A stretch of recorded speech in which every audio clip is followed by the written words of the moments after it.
हरे Krishna everyone. इस video में question number 5 मैं यहाँ पे सॉल्व कर रहा हूँ। Issue of shares at premium.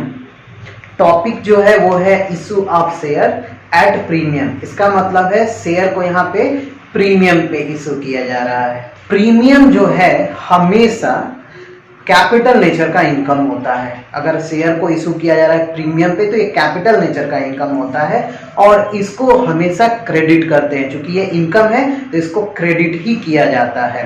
तो क्रेडिट किसके साथ करते हैं? अगर कोई स्पेसिफिक इंफॉर्मेशन क्वेश्चन में न हो कि क्वेश्चन में किसके साथ प्रीमियम को एडजस्ट करेंगे तो अलॉटमेंट के साथ एडजस्ट किया जाता है। और अगर क्वेश्चन में ये इंफॉर्मेशन दे देता है कि आप किसके साथ इसको एडजस्ट करेंगे तो उसके अकॉर्डिंग ही एडजस्टमेंट करते हैं। चलिए स्टार्ट करते हैं। Question number 5। क्वेश्चन दिया गया है jet limited was registered with an authorised capital of ₹60 lakh divided in 60,000 equity share of ₹100 each. It means जो जेट लिमिटेड है उसके पूरी कैपिटल कितनी है? ऑथराइज कैपिटल वो 60 लाख है जो कि 60,000 इक्विटी शेयर में डिवाइडेड है और एक शेयर की वैल्यू कितनी है? ₹100 है। Company issue 25,000 equity share. Company ने कितना शेयर इशू किया है? कंपनी ने डिसाइड किया है कि वो 25,000 शेयर इशू करेगी एट अ प्रीमियम ऑफ ₹20 पर शेयर। प्रीमियम वैल्यू कितना है? ₹20 है। फेस वैल्यू कितना है? ₹100 है। यानी कि टोटल इसकी कितनी वैल्यू हो गई? ₹120 हो गई। Payable as follow.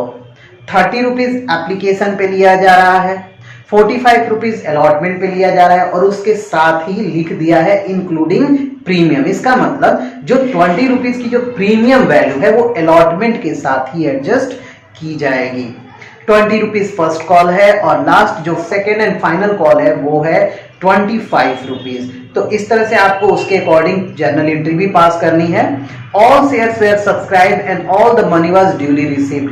जो भी कंपनी ने शेयर इशू किए हैं 25,000 वो सभी के सभी एप्लीकेंट्स के द्वारा सब्सक्राइब कर लिए गए हैं और कंपनी ने सभी शेयर को अलॉट भी कर दिया है। Share issue expenses amounted to ₹40,000 which were fully written off against security premium।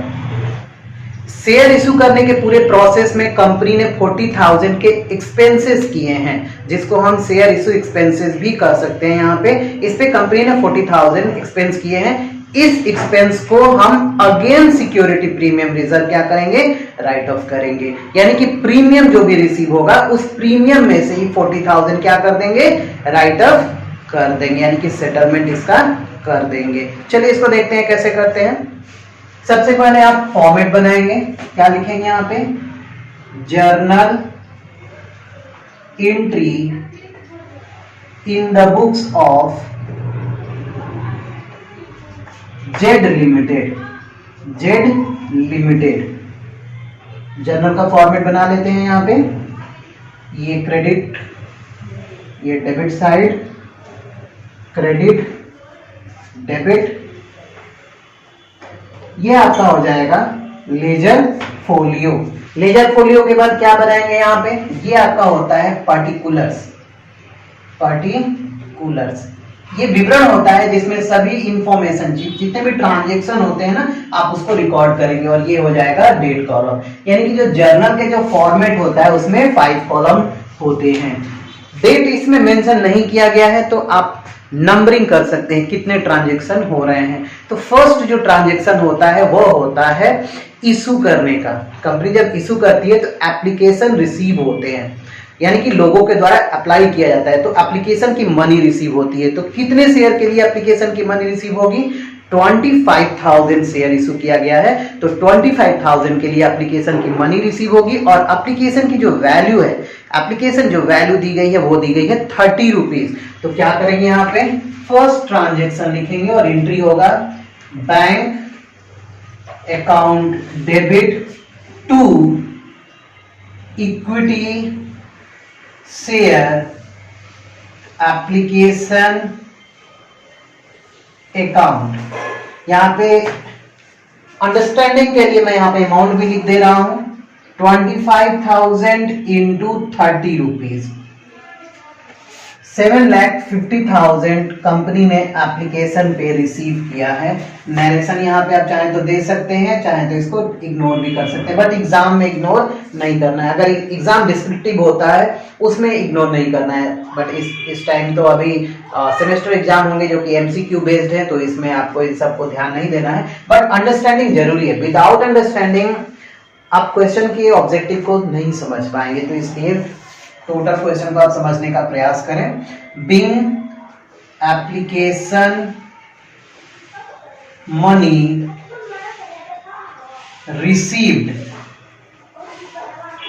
ये आपका फर्स्ट ट्रांजैक्शन हो गया। सेकंड ट्रांजैक्शन में करते क्या है, ये जो आप एप्लीकेशन की मनी देख रहे हैं ना, जो आपने रिसीव किया है एप्लीकेशन की मनी, इस पूरे एप्लीकेशन की मनी को, यानी कि ये जो 7,50,000 है, इसको हम शेयर कैपिटल अकाउंट में ट्रांसफर करते हैं। तो एंट्री क्या होता है, जहां ट्रांसफर करेंगे ना वो क्रेडिट हो जाएगा, और इसमें से पैसा उसमें ट्रांसफर हो रहा है, यानी कि ये डेबिट हो जाएगा, और जहां ट्रांसफर हो रहा है वो क्रेडिट हो जाएगा। एंट्री क्या होता है यहाँ पे, equity share application account debit to, कहां ट्रांसफर कर रहे हैं हम, शेयर कैपिटल अकाउंट में, तो यहां लिखेंगे शेयर कैपिटल अकाउंट। कितना अमाउंट ट्रांसफर कर रहे हैं, 7,50,000, 7,50,000 आप यहां पे लिखेंगे। इसका भी नरेशन लिख लेते हैं, being share application money transferred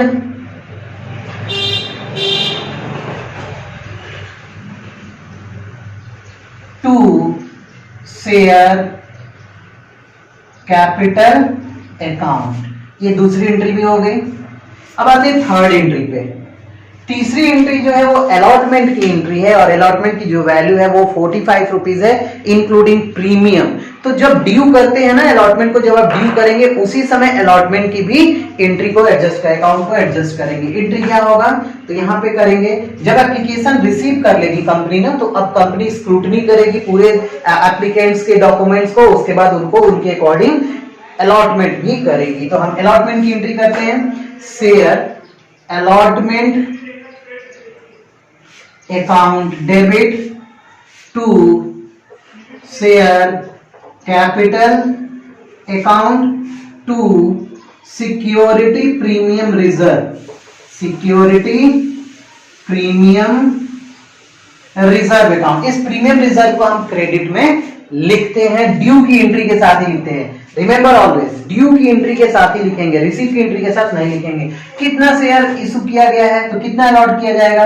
अगर 25,000 के एप्लीकेशन रिसीव हुए हैं तो 25,000 ही अलॉट भी किया जाएगा। क्या होगा यहाँ पे, 25,000 इंटू, यहाँ पे जो लिखेंगे 45 से लिखेंगे, बट जो शेयर कैपिटल होगा 25,000 इंटू, आप यहाँ पे प्रीमियम की मनी को घटा करके लिखेंगे, तो 45 में से 20 रुपीज माइनस कर देंगे, कितना हो जाएगा 25 रुपीज, और यहाँ पे 25,000 इंटू 20, यानी कि प्रीमियम की वैल्यू 20 रुपीज है, कितना हो जाएगा 6,25,000, और यहाँ पे हो जाएगा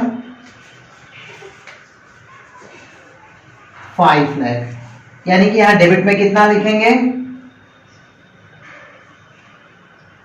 11,25,000, 11,25,000 लिखेंगे। इसकी नरेशन क्या लिखेंगे, being allotment money due with security premium reserve, मैं यहां पे शॉर्ट में ही लिख दिया हूं।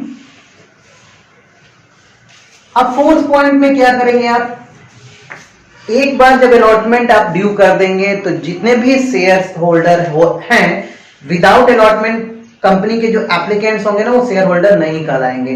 तो एक बार जो शेयर होल्डर है उनको आपने अलॉटमेंट मनी ड्यू कर दिया है, then they will start payment, okay, they will start making payment there. तो अब क्या करेंगे, यहाँ पे उस पेमेंट को रिसीव करेंगे, तो रिसीव करेंगे तो एंट्री क्या होगा, फिर से ये क्रेडिट में चला जाएगा, क्योंकि शेयर अलॉटमेंट का पैसा ही तो रिसीव करेंगे ना, और बैंक के थ्रू रिसीव करेंगे तो बैंक अकाउंट डेबिट हो जाएगा। एंट्री क्या होगा यहाँ पे, bank account debit to share allotment account. Entry लिखेंगे, narration being share allotment money received. कितना लिखेंगे यहाँ पे, 25,000 इंटू 45। यहाँ लिखा ही हुआ है तो बार बार अमाउंट लिखने की जरूरत नहीं है। यहाँ पे 11,25,000 आप यहाँ पे टोटल अमाउंट लिख देंगे। अलॉटमेंट की भी एंट्री हो गई। अब फर्स्ट कॉल की एंट्री कौन सी होगी, यानी कि फिफ्थ एंट्री होगी। एंट्री क्या होगी यहाँ पे, share first call account debit to share capital account. First call का अमाउंट कितना था, तो फर्स्ट कॉल का अमाउंट इसमें क्वेश्चन में दिया गया है 20 रुपीज। तो यहाँ पे हो जाएगा 25,000 शेयर इंटू 20, यानी कि 5 लाख रुपीज कंपनी को रिसीव करना है फर्स्ट कॉल के साथ। तो अब रिसीव करेंगे, नरेशन उसके पहले लिख लेते हैं, being first call money due. हुआ क्या, ये थर्ड फर्स्ट कॉल का मतलब क्या है, जब कंपनी जो है ना, एक तो होता है लमसम पेमेंट, यानी कि कंपनी पूरा का पूरा शेयर का पैसा एक साथ ही मांग लेती है, और दूसरा प्रोसेस है कि वो एक स्टेप में मांगती है ताकि शेयर होल्डर पे भी बर्डन न आए। फर्स्ट कॉल करके, फाइनल कॉल करके, अलॉटमेंट पे, एप्लीकेशन पे तो रिसीव होता ही है।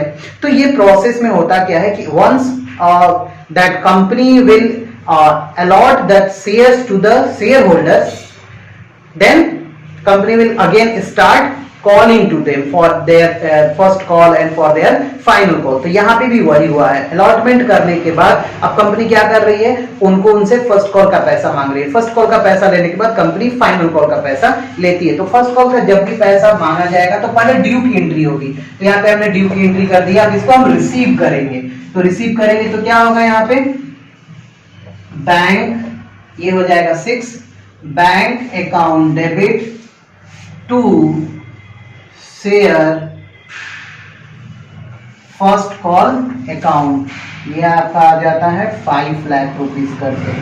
नरेशन लिखेंगे यहाँ पे, being share first call money receive, यानी कि कंपनी ने फर्स्ट कॉल की मनी भी रिसीव कर ली है। अब कंपनी करेगी क्या, अब जो है कंपनी फाइनल कॉल की ड्यू की एंट्री करेगी। तो फाइनल कॉल की ड्यू की एंट्री जस्ट वैसे ही होती है जैसे फर्स्ट कॉल की एंट्री होती है। तो हम यहाँ पे क्या करेंगे, share final call account debit to share capital account.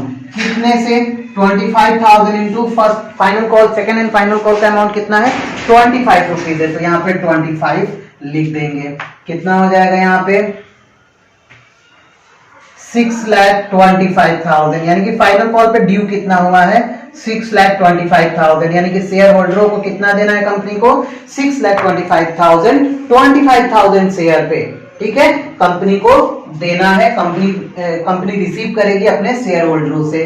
Narration क्या हो जाएगा, ठीक वैसे ही जैसे फर्स्ट कॉल में लिखे थे, being share second and final call money due.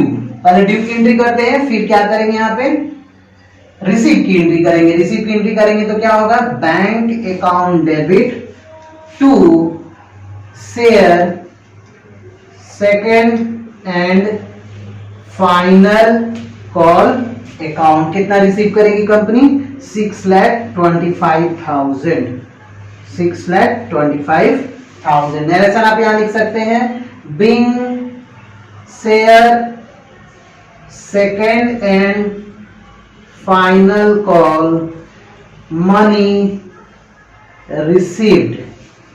ये आपका कंपनी ने पूरा का पूरा शेयर पे पैसा रिसीव कर लिया है। इसमें एक और ट्रांजैक्शन दिया है कि कंपनी ने 40,000 एक्सपेंसेस के रूप में लगाए हैं। उसको हम क्या करेंगे, पहले एक्सपेंसेस की एंट्री करेंगे, फिर उसको राइट ऑफ करेंगे।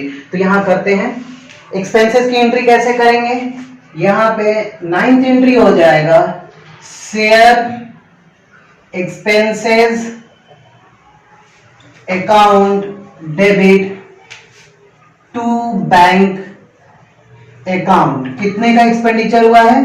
40,000 का। 40,000 यहां पे लिख देंगे। Being share issue expense made, ये आपका एक्सपेंसेस की एंट्री हो गई। अब चूंकि ये जो एक्सपेंस है कंपनी के लिए एक प्रकार का खर्च है और कंपनी इस कैपिटल नेचर के एक्सपेंडिचर को या तो राइट अप करेगी या तो शो करेगी। तो कंपनी के पास अगर फंड अवेलेबल है तो कंपनी राइट अप कर देगी। कैसे राइट अप करेगी? सिक्योरिटी प्रीमियम रिजर्व से राइट अप करेगी। कितना हमने सिक्योरिटी प्रीमियम रिजर्व पे रिसीव किया था? 20 रुपीज के हिसाब से, यानी कि 5 लाख रुपीज प्रीमियम रिसीव हुआ था। तो क्या करेंगे यहाँ पे? 5 लाख में से 40,000 का हम ये एक्सपेंस राइट ऑफ कर देंगे। तो एंट्री क्या होगा? जब आपने प्रीमियम को एंट्री किया था तो क्या किया था? प्रीमियम को क्रेडिट में लिखा था ना। जब उसमें से फंड निकलेगा इसको राइट ऑफ करने के लिए तो वो डेबिट में चला जाएगा। तो क्या लिखेंगे यहाँ पे? Security premium reserve account debit to, ये क्रेडिट हो जाएगा। ये कंपनी के लिए एक्सपेंस है ना, एक्सपेंस जब राइट ऑफ होता है तो डेबिट से क्रेडिट में चला जाएगा। तो यहां पे क्या लिखेंगे? Share issue expense account 40,000। ये कंपनी के जो एक्सपेंस थे 40,000 ये खत्म हो गए हैं। प्रीमियम में से पैसा लेकर के इसको राइट ऑफ किया गया। क्या लिखेंगे? Being share issue expenses written off हो गया। तो इस क्वेश्चन के जितने भी ट्रांजैक्शन इसमें थे ये पूरे के पूरे कंप्लीट हो गए।